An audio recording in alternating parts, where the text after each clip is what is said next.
Welcome back students again in the Commerce Club with a new topic and with the second part of staffing। हम लोग बढ़ते हैं अपने next part पे और इससे पहले हम लोगों ने पूरा इंट्रोडक्शन एंड ऑल देख लिया था। आज के इस वीडियो में सिर्फ और सिर्फ एक टॉपिक कवर होगा, that is process of staffing, क्योंकि इसके बाद जो अगला टॉपिक है वो भी थोड़ा सा वाइड है और एक वीडियो में कवर करना मतलब एक चीज़ को हौच पौच कर देना जैसा होता है। तो प्रोसेस ऑफ स्टाफिंग को पूरी अच्छी तरीके से समझेंगे और यहाँ पे लिखा हुआ है जो प्रोसेस ऑफ स्टाफिंग है वो बेसिकली 6 पार्ट में डिवाइडेड है।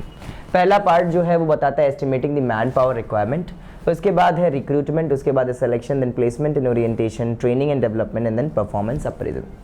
आई होप तुमको ये सारी की सारी 6 पार्ट में अच्छी तरीके से समझाने की पूरी कोशिश करूंगा एंड आई होप कि तुम इससे रिलेटेड सारे क्वेश्चन एंड केस स्टडीज कर लोगे।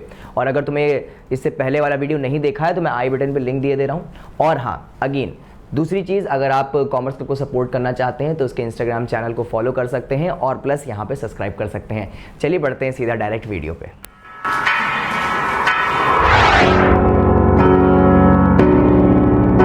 ओके स्टूडेंट्स, तो सबसे पहला यहाँ पे प्रोसेस ऑफ स्टाफिंग में सबसे पहला जो पॉइंटर है वो बताता है estimating the manpower requirement. Estimating the manpower requirement का मतलब क्या है बच्चे? लिखा हुआ है it means finding out number and types of employees needed by the organisation in near future. Simple कहने का मतलब क्या है कि अगर आपको स्टाफिंग करनी है, आपको स्टाफ हायर करने हैं, अपने बिजनेस की नीड्स के हिसाब से लोगों को हायर करना है, तो भाई आपको ये चीज़ देखनी पड़ेगी कि पर्टिकुलरली आपकी ऑर्गेनाइजेशन में क्या रियली वो नीड है कि नहीं है। मेरे को ज़रूरत है 100 एम्प्लॉयज़ की और मैं 150 पहले से लेके बैठा हूँ, तो भाई मेरे को स्टाफिंग करने की कोई भी ज़रूरत नहीं है। या फिर मेरे को ज़रूरत है 100 की और मेरे पास सिर्फ 40 से 50 लोग हैं, आपको स्टाफिंग की सख्त से सख्त ज़रूरत है। यहाँ पे ये एस्टिमेशंस लगाने पड़ते हैं कि भाई मैन पावर रिक्वायरमेंट है कितनी, और ये 2 एनालिसिस से निकाले जाते हैं, पहला वर्क लोड एनालिसिस और दूसरा वर्क फोर्स एनालिसिस। वो शायद इस पीपीटी में लिखे नहीं हुए हैं लेकिन मैं आपको बता दूं, ये estimating the manpower requirement with 2 analysis, तो वो पहला होता है वर्क लोड और दूसरा होता है work force. Work load analysis क्या बताता है बच्चे? वर्क लोड एनालिसिस बताता है कि आपको पर्टिकुलरली ज़रूरत कितनी है, आप पे वर्क लोड कितना है। नाम ही बता रहा है ना, वर्क लोड, तो आप पे वर्क लोड कितना है सबसे पहले वो बताता है। मान के चलो मैं एक नया प्रोडक्ट लॉन्च कर रहा हूँ, उसके लिए मेरे को 150 मेंबर्स की ज़रूरत है, तो वर्क लोड एनालिसिस आपका 150 मेंबर्स हुआ। और उसके बाद बताता है वर्क फोर्स, आपके पास वर्क फोर्स कितनी अवेलेबल है। वर्क फोर्स मेरे पास उसी से रिलेटेड 80 मेंबर्स की है, तो दैट मीन्स स्टिल मेरे को अभी भी नियर अबाउट 60 मेंबर्स अभी भी चाहिए, 60 to 70 मेंबर्स अभी भी चाहिए, जिससे मैं अपनी पूरी की पूरी ऑर्गेनाइजेशन का स्टाफिंग कर पाऊँ। तो ये बोला जाता है workload and workforce analysis. Simple कहने का मतलब क्या है कि वर्कलोड पहले ये देखो कि तुम पे चाहिए कितने, वर्कफोर्स ये देखो तुम पे है कितने, दोनों को ही माइनस करो, तुम्हें पता चल जाएगा डेटा कि तुम्हें स्टाफिंग की जरूरत है या नहीं है। और ये पूरी की पूरी process estimating the manpower requirement कहलाती है। आई होप तुमको पहला पॉइंटर बहुत अच्छी तरीके से आ गया होगा। चलिए बढ़ते हैं इसके नेक्स्ट पॉइंटर पे। जो नेक्स्ट है बच्चे वो है रिक्रूटमेंट। एक बार एस्टिमेशंस लगा लिए और तुमको ये पता चला कि लिटरली तुम्हें तो नीड है लोगों की, तो तुम अब क्या करोगे? रिक्रूटमेंट करोगे। अच्छा, रिक्रूटमेंट का सर मतलब क्या होता है, एक लाइन में बता दे। रिक्रूटमेंट का बच्चे मतलब होता है pool creation. Pool creation, recruitment का मतलब होता है पूल क्रिएशन। मान के चलिए आपकी लोकेलिटी में 1000 लोग हैं, 1000, आपको तो सिलेक्शन के लिए 60 से 70 लोगों की जरूरत है। आपने अपनी लोकेलिटी के पूरे 1000 लोग को इन्विटेशन भेज दिया, जैसे कोई भी एक ऐसा इंसान जो बेस्ट हमारे लिए काम कर सकता है वो रह ना जाए, तो सबको ही इन्विटेशन भेज दिया 1000 लोगों को। वो जो 1000 लोगों को इन्विटेशन आपने भेजा है, इसी को रिक्रूटमेंट कहते हैं। पूल क्रिएशन एक बहुत बड़ा मैंने एक वाइड स्ट्रक्चर क्रिएट कर लिया है जिसमें मैंने सबको इन्विटेशन भेज दिया, सब आए हैं मेरे यहाँ इंटरव्यू देने के लिए, उनमें से बेस्ट छांटूंगा मैं। तो इसी को बोलता हूं मैं रिक्रूटमेंट, मतलब एक तरीके से पूरी लोकेलिटी को ही कवर कर लेना। रिक्रूटमेंट के बाद मैं सिलेक्शन करूंगा। देखो भाई 1000 लोग की तो जरूरत नहीं, उसमें से कुछ तो बेवकूफ़ आए होंगे, तो प्रिलिमिनरी स्क्रीनिंग से मैं उनको तुरंत भगा दूंगा। सिंपल कहने का मतलब क्या है कि रिक्रूटमेंट से बहुत सारे लोगों की गैदरिंग हुई, उसमें से बेस्ट मैं छांटूंगा, जिससे मेरा सेकेंड बनता है सिलेक्शन। सिलेक्शन में क्या लिखा है? It is the process of choosing and appointing the right candidate for the various jobs. जो आपके पास डिफरेंट अल्टरनेटिव्स अवेलेबल है, उसमें से बेस्ट को चूज करना, choosing the appropriate, most appropriate one, उसको चूज करना in an organisation through various exams, test and interviews. क्योंकि भाई ध्यान रखो, हर इंसान में कुछ ना कुछ काबिलियत होती है, उसको पहचानोगे कैसे? इंटरव्यू लेके, टेस्ट लेके, उसको ओरल अच्छी तरीके से पहचान के, उसकी पर्सनैलिटी को देख के, ये सारी चीज़ें सिलेक्शन में यूज़ की जाती हैं। तो भाई सबसे पहले मैंने क्या देखा? सबसे पहले मैंने निकाले estimates, estimating the manpower requirement by workload analysis and workforce analysis. Very good. Next उसके बाद मैंने क्या किया, रिक्रूटमेंट किया। रिक्रूटमेंट का मतलब क्या किया, एक पूल क्रिएशन किया, सबको इन्विटेशन भेज दिया एंड उसके बाद उनमें से बेस्ट सेलेक्ट किया जिसको बोला गया सिलेक्शन। आई होप तुमको ये तीनों पॉइंटर्स समझ आ गए हों, और अगर तुमको ये अभी भी नहीं समझ आए तो एक बार दोबारा से रिवाइंड कर लेना। तब तक मैं हट जाता हूँ, तुम इसका स्क्रीनशॉट लो जैसे तुम नोट्स बनाते रहो। चलिए बच्चे आ जाते हैं इसके नेक्स्ट पॉइंट है, that means placement and orientation पे। प्लेसमेंट एंड ओरिएंटेशन क्या बताता है, placement is a very important process as it can ensure right person to right job. Orientation is concern with the process of introducing a new employ to the organisation.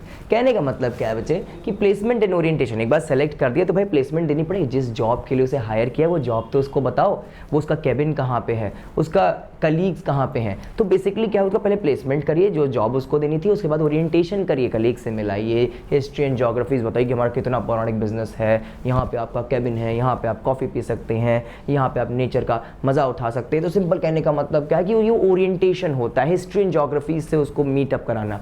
और placement का मतलब क्या होता है, उसको वो जॉब देना जिसके लिए उसके हायर किया है। तो भाई सबसे पहले estimating the manpower requirement जिसमें वर्कलोड एंड वर्कफोर्स एनालिसिस था, वेरी गुड। उसके बाद तुमने क्या किया, एक पूल क्रिएशन किया जिसको रिक्रूटमेंट बोला गया। उसके बाद तुमने बेस्ट सेलेक्ट किया और उसके बाद तुमने प्लेसमेंट एंड ओरिएंटेशन भी किया।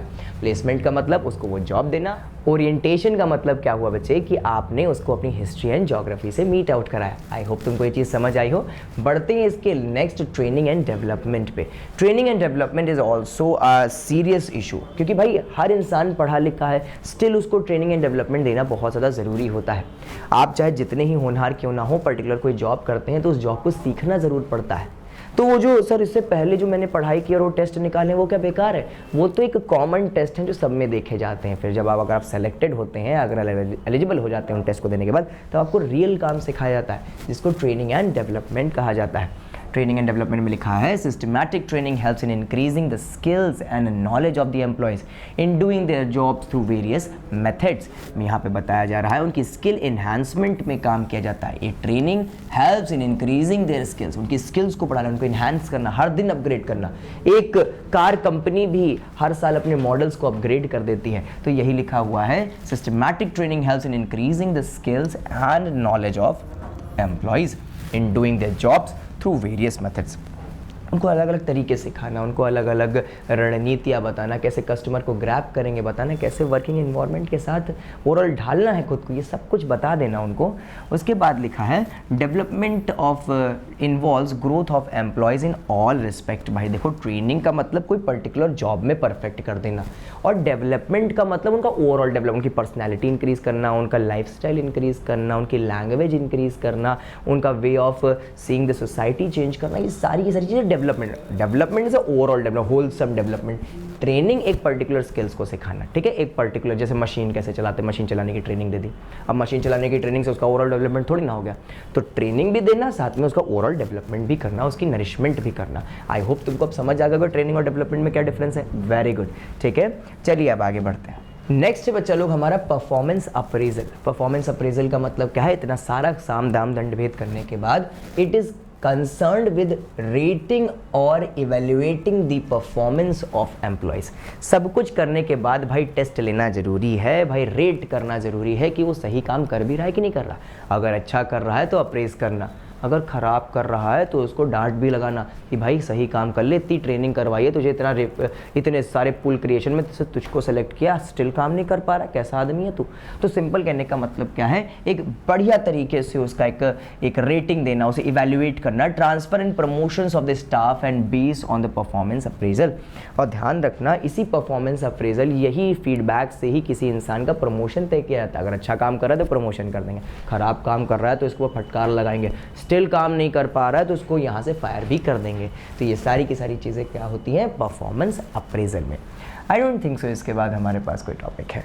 तो दैट मीन्स हमारा ये पर्टिकुलर स्ट्रक्चर यहीं पे ख़त्म होता है। और ये वीडियो थोड़ी सी छोटी थी, कोई दिक्कत वाली बात नहीं, इन्हीं छोटी छोटी वीडियो से कनेक्ट करते हमारा पूरा चैप्टर हंसी खेल में हो जाता है।